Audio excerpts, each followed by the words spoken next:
جنہوں نے parliament house, وزیر اعظم ہاؤس اور پاکستان ٹیلی ویژن پر 2014 کے بلووں میں عمران خان اور اس کے ٹولے کی اعانت کی تھی، آج نفرت کی وہی آگ جب ان اعانت کاروں کے گھروں میں لگی ہے تو چیخیں آسمانوں تک جا رہی ہیں۔ مکافات عمل دیکھیں کہ اس گھر کو آگ لگ گئی، گھر کے چراغ سے کہ مصداق۔ عمران خان اور اس کے ٹولے کو 2014 کے دھرنے میں آئینی اداروں کے جلاؤ گھیراؤ کی جو تربیت ہماری اسٹیبلشمنٹ نے دی تھی، یہ پی ٹی وی کے اندر گفتگو نشریات بھی بند ہو گئی ہیں۔ آج وہی تربیت کور کمانڈر ہاؤس اور دیگر فوجی تنصیبات پر بلووں میں بدرجہ اتم استعمال ہوتی نظر آتی ہیں۔ جیسا کرو گے ویسا بھرو گے۔ اگر ہماری ریاست پارلیمنٹ، وزیر اعظم ہاؤس اور پی ٹی وی پر حملوں کے خلاف اس وقت بروقت ٹھوس کارروائی کرتی تو اس ایٹمی ریاست پاکستان اور اس کی نمبر 1 افواج کی اتنی تذلیل نہ ہوتی۔ سچی بات تو یہ ہے کہ ریاستی اداروں کے ہاتھوں 5ویں نسل کے تربیت یافتہ دوگلی جنگ کے سپاہیوں کو کچھ سوالوں کے جواب چاہیے۔ اگر general retired Qamar Javed, general retired Faiz Hameed اور ان کے ترجمان لیفٹیننٹ جنرل آصف غفور نے پی ٹی آئی کے نوجوانوں کو یہی تربیت دی تھی تو پھر اس میں ان نوجوانوں کا کیا قصور ہے؟ اور اگر وہ تربیت غلط تھی تو مذکورہ 3 جرنیلوں کے خلاف ابھی تک فوج نے کیا کارروائی کی ہے؟ نون لیگ کی حکومت میں ووٹ کی طاقت سے ملک دشمنوں کو شکست دینے کی باتیں کرنے والے باجواؤں اور غفوروں کے وارث آج الیکشن اور عوام کی ووٹ کی طاقت سے نالاں کیوں ہیں؟ 5ویں نسل کو دوگلی جنگ کی تربیت دینے والے آج خود دوگلے پن کا شکار کیوں ہیں؟ اور کیا تیسری نسل کے کچھ کور کمانڈر باجواؤں اور فیض حمیدوں کے پیروکار نہیں؟ آخر کیوں یہ لوگ اپنے تربیت یافتہ طالب علموں کی کور کمانڈر ہاؤس پر یلغار کو ایک پیشہ ور سپاہی کی طرح روکتے؟ اگر جنرل باجوہ اور ان کے ساتھیوں نے کچھ غلط نہیں کیا تو پھر کور کمانڈر لاہور نے کیا غلط کر دیا؟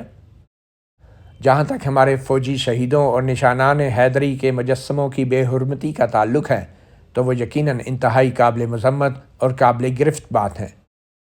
دل دکھتا ہے کیپٹن کرنل شیر خان کے مجسمے پر بلوائیوں کے وار کی ویڈیو دیکھ کر۔ یہ وہ کیپٹن کرنل شیر خان ہے جس کی بہادری کا اعتراف دشمن نے تحریری طور پر کیا تھا۔ ہمارے نشانان حیدر میں سے یقیناً ایک بھی ایسا نہیں ہوگا جس نے آئین اور ریاست کے خلاف فوجی بغاوتوں میں حصہ لیا ہو۔ انہوں نے دشمن کی گولیوں کی بوچھاڑ میں مورچے تباہ کیے اور ان پر قبضہ کیا، اور کبھی بھی غیر مسلح پاکستانیوں پر یوں بندوقیں تان کر وزیر اعظم ہاؤس یا پی ٹی وی کی دیواریں نہیں پھلانگی ہوں گی۔ ان کے مقابلے میں خود کو غازی کہلانے والے جنرل باجوہ اور جنرل فیض نے کیا کیا اور دشمن کے کتنے مورچوں کو فتح کیا؟ کور کمانڈر ہاؤس اور دیگر دفاعی تنصیبات پر حملوں کے بعد غمگین گانوں اور قومی ترانوں کی ضرورت اپنی جگہ، مگر اسٹیبلشمنٹ کے کرتے دھرتوں کو چاہیے کہ وہ سرعام اعتراف کریں اور قوم کو بتائیں کہ فوجی تنصیبات پر حالیہ حملے فوج کی ماضی کی غلط پالیسیوں کا بھی نتیجہ ہیں۔ پارلیمنٹ پر حملہ کرنے والوں کی جھولی میں وزارت عظمیٰ، ایوان صدر اور سینٹ کی چیئرمینی کا انعام ڈالنے والے جب تک اپنی غلطی پر بطور ادارہ قوم سے معافی نہیں مانگیں گے کچھ نہیں بدلے گا۔ General Bajwa, general Raheel Sharif, general Kayani, general Pasha, general Zaheer ul-Islam, general فیض حمید اور ان کے تمام ترجمانوں کو فوجی عدالت کے کٹہرے میں کھڑا نہیں کریں گے تو چند گمراہ نوجوانوں کو فوجی عدالتوں کی بھیڑ چڑھانے سے کچھ نہیں ہوگا۔ کور کمانڈر ہاؤس پر حملہ پارلیمنٹ اور پی ٹی وی پر حملوں سے زیادہ سنگین جرم نہیں۔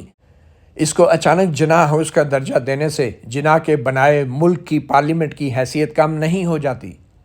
جو آگ چند گمراہ نوجوانوں نے کور کمانڈر ہاؤس لاہور میں لگائی، کیا 2014 کے بعد جناح کے پاکستان میں لگائی گئی اس آگ سے زیادہ تھیں جو جنرل راحیل شریف اور جنرل باجوہ اینڈ کو نے لگا رکھی تھی؟ کور کمانڈر ہاؤس کا گیٹ پھلانگنے کے مناظر کیا 12 اکتوبر 1999 کو پی ٹی وی گیٹ کے پھلانگے جانے کے مناظر سے زیادہ دل خراش تھے؟ بالکل نہیں۔ وزیر اعظم ہاؤس کی دیواریں پھلانگ کر وزرائے اعظموں کو گھسیٹ کر یا رسیوں سے باندھ کر باہر لانے والے جرنیلوں کو جب تک ہتھکڑیاں نہیں لگتی اس وقت تک پی ٹی آئی کے چند گمراہ نوجوانوں کو ہتھکڑیاں لگانا ایک مذاق سے زیادہ کچھ بھی نہیں۔ احسان اللہ احسان جیسے دہشت گردوں کا ٹی وی پر انٹرویو چلوا کر اسے فرار کروانے والوں پر فوجی عدالت میں کتنے مقدمے چلے؟ آرمی پبلک سکول پشاور میں 150 بچوں اور اساتذہ کے قتل میں مجرمانہ غفلت کے مرتکب کتنے افسران کے کورٹ مارشل ہوئے؟ پہلے یہ سب قوم کو بتایا جائے اور پھر کسی سیاسی جماعت کے کارکن کو چھاونی میں توڑ پھوڑ پر سزا دی جائے، یا پی ٹی آئی کے اس جذباتی جاہل کو کہ جو کیپٹن کرنل شیر خان کے مجسمے کو جنرل باجوہ کا مجسمہ سمجھ کر توڑ بیٹھا۔ کور کمانڈر ہاؤس میں کوئی ٹی وی سیٹ ڈنڈے مار کر توڑتا دکھائی دیا تو کوئی کور کمانڈر کے گھر سے مور چوری کرتا پایا گیا۔ محمد حنیف نے خوب پوچھا ہے کہ مور بیچارہ کوئی قومی یا فوجی راز تھا کہ اس کی چوری پر اب مقدمہ فوجی عدالت میں چلے گا؟ جو اصل جرم اور اس کی بنیاد ہے وہ بات ابھی بھی اسٹیبلشمنٹ نہیں کر پا رہی۔ کور کمانڈر کے گھر پہ حملے میں اصل جرم چادر اور چار دیواری کی پامالی ہے، جس کو آئین بھی تحفظ دیتا ہے۔ مگر جس ملک میں ایک وزیر اعظم ہاؤس کی چادر اور چار دیواری کئی بار پامال ہو چکی ہو، اس ملک میں ایک کور کمانڈر اپنی چادر اور چار دیواری کی پامالی کا گلہ کس منہ سے کر سکتا ہے؟ اصل میں یہی وجہ ہے کہ معاملہ فوجی عدالتوں میں لے جایا جا رہا ہے، کیونکہ سول عدالتوں، عدالتی کمیشن اور آئینی عدالتوں میں سینکڑوں لاپتہ افراد کے ایسے مقدمات زیر التوا ہیں جن میں لواحقین نے چادر اور چار دیواری کی پامالی کا الزام سیکیورٹی فورسز پر لگایا ہے۔ ان کیسوں کے ملزم ایسے ہی جرم کے شکایت کنندہ کس منہ سے بنیں گے؟ تو جناب، اصل بات اداروں کی طرف سے اپنی ماضی کی غلطیوں کا ادراک کرنا ہے۔ اگر عمران خان پر تقریروں اور بیانات کے ذریعے لوگوں کو کور کمانڈر ہاؤس پر حملے کی ترغیب دینے کا الزام ہے، تو کیا عمران خان اور اس کے چیلے چند بلوائیوں کو پچھلے 7 سال سے ذہنی اور جسمانی تربیت دینے والوں کا کوئی احتساب نہیں ہونا چاہیے؟ اگر عمران خان اور اس کے بلوائیوں کے اساتذہ فوج سے باعزت ریٹائر ہو سکتے ہیں، تو یہ بیچارے بلوائی بھی عدالت سے باعزت بری ہونے کا حق رکھتے ہیں۔ معاشرے میں نفرت کے دیے بانٹنے والوں کو یہ نہیں بھولنا چاہیے کہ جب ہوا مخالف سمت میں چلتی ہے تو یہ آگ ان کے اپنے گھروں تک بھی پہنچ جاتی ہے۔ اس میں کوئی شک نہیں کہ عمران خان نے اس معاشرے میں نفرت کی آگ لگائی ہے، مگر اس جرم میں وہ اکیلا نہیں تھا۔